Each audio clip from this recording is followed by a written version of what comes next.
रहस्यमय घर की कहानी। एक बड़े शहर में गुड्डू और बबलू दोनों भाई एक साथ रहते थे। दोनों भाइयों ने कॉलेज भी पूरा कर लिया। उनके परिवार में अब कोई नहीं था। वो अपना चाचा के यहाँ रहते थे। गुड्डू, अब हमारा कॉलेज भी पूरा हो गया। मुझे लगता है भाई कि अब हमें कोई बिजनेस कर लेना चाहिए। हमें उनके लिए बहुत पैसा चाहिए होंगे जो हमारे पास नहीं है। हाँ बबलू, पर हम चाचा से पैसे ले लेते हैं।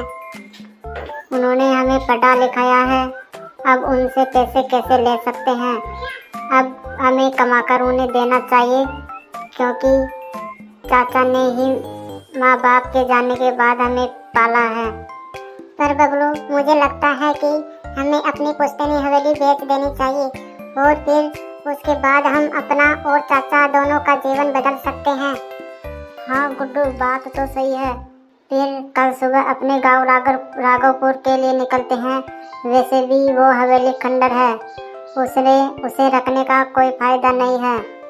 बबलू और गुड्डू सुबह की योजना बनाकर सो गए। अगली सुबह दोनों भाई उठकर राघवपुर के लिए बस में बैठकर निकल गए और कुछ घंटों बाद अपने गांव पहुंच गए। यार बबलू, अब यहाँ हमें कैसे पता चलेगा कि हमारा घर कौन सा है? चाचा ने बताया तो था कि सबसे बड़ा घर होगा और वहीं अपना घर होगा। हाँ, सबसे पुराना भी होगा और सबसे बड़ा भी होगा। कोई नहीं गुड्डू, आओ चलकर ढूंढते हैं हम। अरे गुड्डू देख, एक आदमी दिख रहा है। चलो उसे जाकर हम पूछते हैं। हाँ चलो पूछते हैं। अरे भाई, यह गांव राघवपुरी ही है ना? नहीं, ये जनकपुर है। लेकिन बस वाले ने तो यहीं उतारा था। यहीं उतारा है तो यहीं होगा। जो पूछ रहा हूँ उसका सीधा सीधा उत्तर नहीं दे सकता। तुझे मैं पागल लग रहा हूँ क्या रे?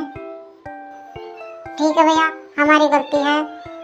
अब हमें ये बता दीजिए कि यहाँ सबसे पुरानी हवेली के लिए रास्ता कहाँ से जाता है? मेरी उम्र बहुत ज़्यादा हो गई है, लेकिन मैं कभी इस रास्ते को कभी जाते हुए नहीं देखा। शायद जाना तुमको ही पड़ेगा। राजू अकेले ही खड़े होकर हंसने लगा। गुड्डू और बबलू दोनों पुरानी हवेली को ढूंढने के लिए आगे बढ़ गए।